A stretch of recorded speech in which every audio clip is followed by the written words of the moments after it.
كرة القدم تلعب للرجال وتلعب في أرضية الميدان بالجرينتا والحرارة. مستوى اليوم صراحة طرح العديد من التساؤلات. أنا نقول بأنه تخوف من لاعبي منتخبنا.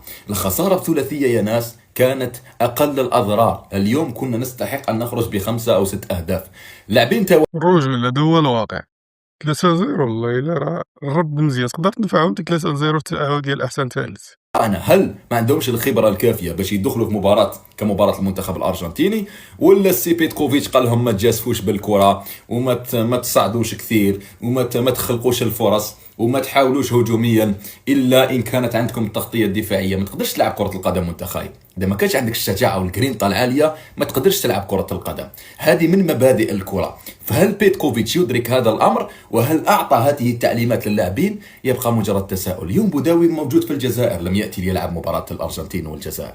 اليوم نتحدث ايضا على بلغاني الذي كان متخوف كثير، اللاعب خجول لم يريد حتى ان يدخل في المباراه كما ينبغي. اليوم نتحدث على نبيل بن طالب اللي دار لنا ازمه قلبيه بعدما تخيل نشوف شفي من إحصائيات ولا تسديدة مؤطرة على هادشي، على الشبكة ديال مارتيني الحارس ديال الأرجنتين. ميمكنش.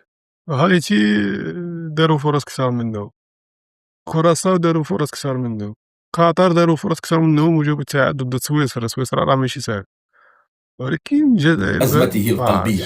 بالله عليكم إن كان هذا مستوى المنتخب اللي راح نروحوا به في المونديال فعودوا، نحن لا نريد منكم شيئا. بزاف علينا ماش بين نديروا حاجه كبيره، وان شاء الله بربي كما قال لك ربي يكون معنا الماتش الجاي. ارجنتين 3-0 لا سي تري كراف. ما كنتش تقارع النتيجه.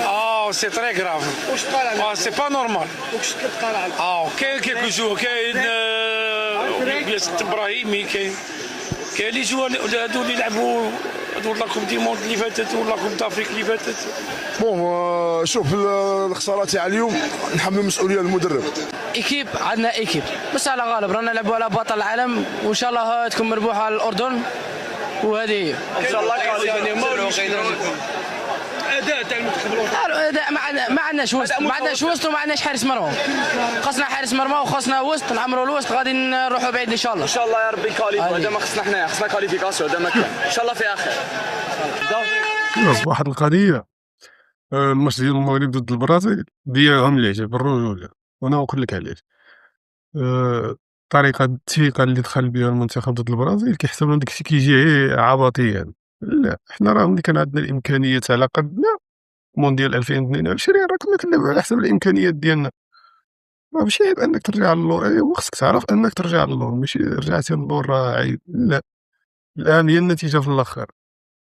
ماشي حيت انت شفتي المغرب دخلوا ضاغطين على البرازيل، حنا باش ضغطنا على البرازيل راه تتوفر لنا الامكانيات. مكانش عندنا بوعدين، مكانش عندنا العناوي، مكانش عندنا بزاف ديال الادوات باش نضغطوا على البرازيل ولا الارجنتين.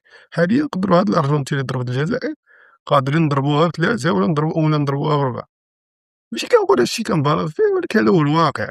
الارجنتين ديال دابا ما عندها فين تمشي، وعقلوا على هاد الهضره. الارجنتين ديال دابا عاديه جدا، ولكن الجزائر كانت ضعيفه تحت الزيرو. هذا ما كان.